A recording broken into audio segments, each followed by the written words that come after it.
সাবেক প্রধানমন্ত্রী জননেত্রী শেখ হাসিনা দেশে ফিরছেন বীরের বেশে। সব জায়গাতেই খবরটা বর্তমানে আছে। সুতরাং যারা আওয়ামী লীগের সমর্থক যারা আছেন তারা রেডি হয়ে যাবেন। আপনারা, প্রধানমন্ত্রী ফিরতেছেন, ফিরেই উনি ডক্টর ইউনূসকে ফেলে দিয়ে সাথে সাথে দায়িত্ব নিয়ে নেবেন রাষ্ট্রের ভিতরে, মানে ক্ষমতা নিয়ে নেবেন, আবার প্রধানমন্ত্রিত্ব ফিরে উনি যাবেন আর কি। আগামী 15ই মার্চ কি ঘটতে যাচ্ছে, লাকিদের গোপন প্ল্যান কি?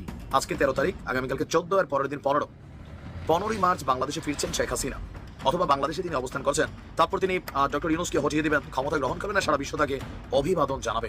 আমাদের বাংলাদেশের বর্তমান সাধারণ জনগণ এবং সাধারণ যে শিক্ষার্থীরা আছে তারা সবাই বর্তমান এই ডক্টর ইউনূসের এবং আইনমন্ত্রী আছে না আসিফ নজরুল, এই দুইটা ব্যক্তির পদত্যাগ চাচ্ছে। আওয়ামী লীগ ফিরে আসবে, আমি মনে করি এই দেশে আওয়ামী লীগ ফিরে আসবে, কারণ আওয়ামী লীগ একটা বিরাট দল।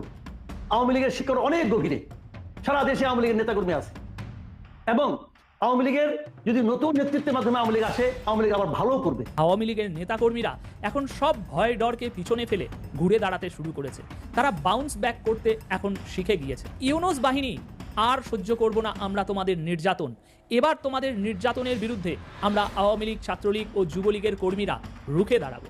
আমেরিকার প্রধান নিরাপত্তা উপদেষ্টা তুলসী গ্যাবার্ড তিনি আসছেন দক্ষিণ এশীয় অঞ্চলে সফরে। কয়েকদিনের মধ্যেই শোনা যাচ্ছে ডোনাল্ড ট্রাম্পও আসছেন ভারতে। এই দুজনের সফরকে কেন্দ্র করে বাংলাদেশের রাজনৈতিক ভবিষ্যৎ কি হবে সেটা নিয়ে এরই মাঝে আলোচনা শুরু হয়েছে। আসসালামু আলাইকুম দর্শক, নতুন একটা সংবাদে আপনাকে স্বাগতম। প্রিয় দর্শক, সেনাবাহিনীতে কু পাল্টা কুর পর এবার আলোচনায় 15ই মার্চ।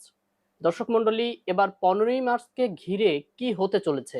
এই 15ই মার্চে কি শেখ হাসিনা বাংলাদেশে প্রবেশ করতে চলেছে? আওয়ামী লীগ আবারও পুনর্প্রতিষ্ঠা